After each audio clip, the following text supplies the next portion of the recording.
My name is Dang. I was born in the 1944 in the North Vietnam. He and my aunt lived through the Vietnam War.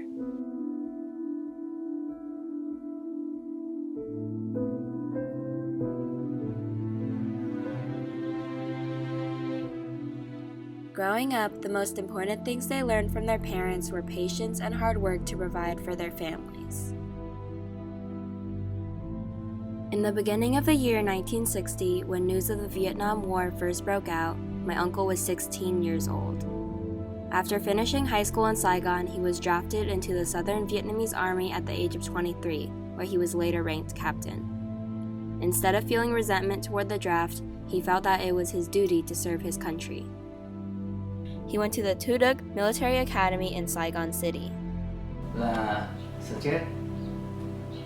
Thì mình nghe tin về những bè bạn của mình chết trong chiến trường thì mình cũng bị nao núng một chút.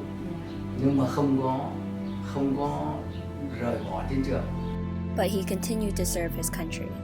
As a ranger, he fought the communist Viet Cong alongside American soldiers. In the spring of 1968, he was involved in the battle against the Tet Offensive. In 1969, in the outskirts of the city, a landmine blew up near his squadron in the midst of action, and he was injured in several places. The shrapnel hit him in his left leg, right shoulder, and throughout his entire body. He spent 8 years as a soldier, fighting up until the last day on April 30th, 1975. Đôi khi con còn nghe tiếng nổ trong đầu.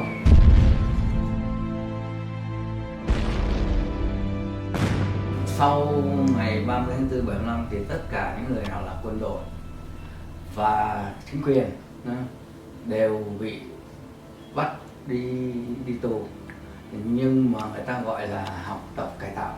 Nó rất quái gở là nó bảo mình mang theo 10 ngày đồ ăn thôi, chứ nó không nói thời gian mình bao nhiêu đó. Cái đó là cái độc lắm, mà cái đó cần phải ghi rõ. But after a week and a half and none of them were released, they began to worry about the unknown. They did not know if they would be able to go home and stopped believing what the communists would tell them.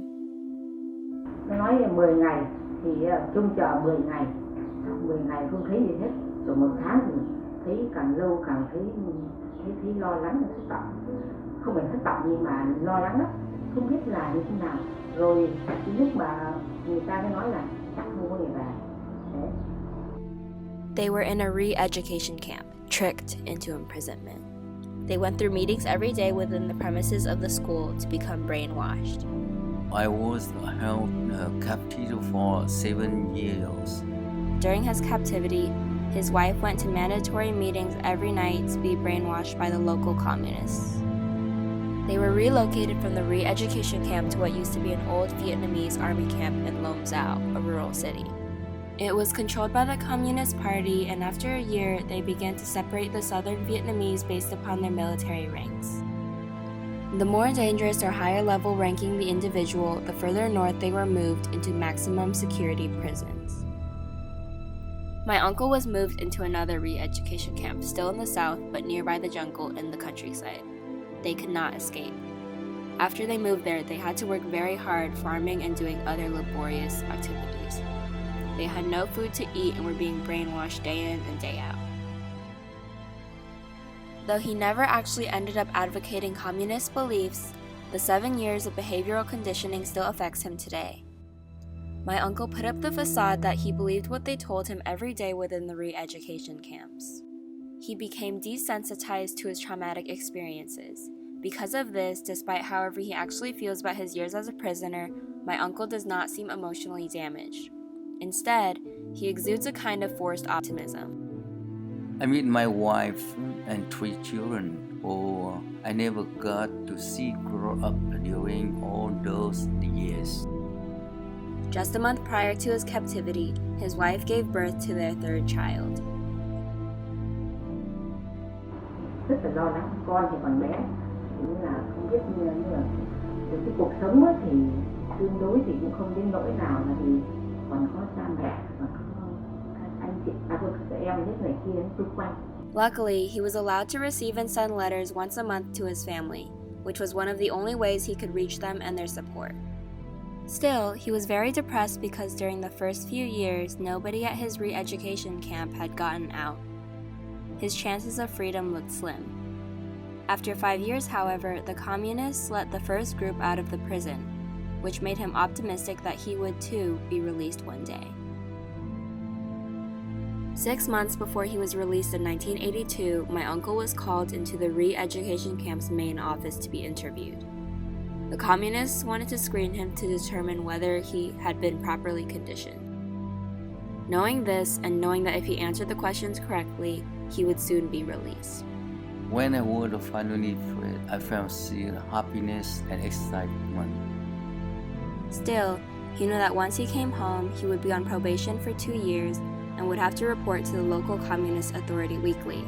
He would not be allowed to go anywhere outside the city, and if he were to stay anywhere other than his home overnight, he was required to ask permission first.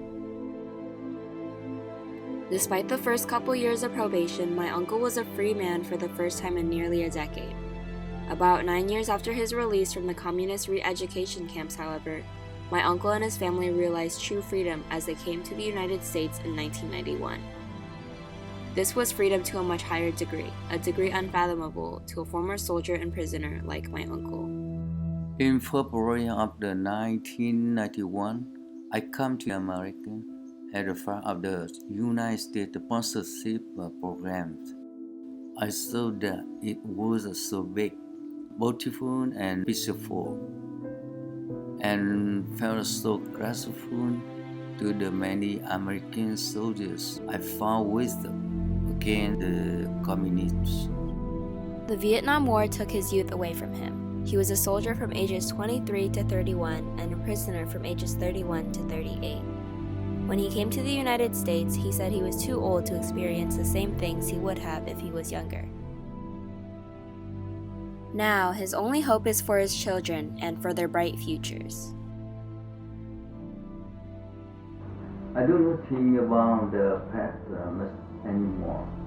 All I think about is the hoping for the future and hoping that the younger Vietnamese American generation can somehow change Vietnam in a way that would encourage more freedom. This is the story of my uncle Bac Dang, a Vietnamese soldier turned conditioned prisoner turned American citizen.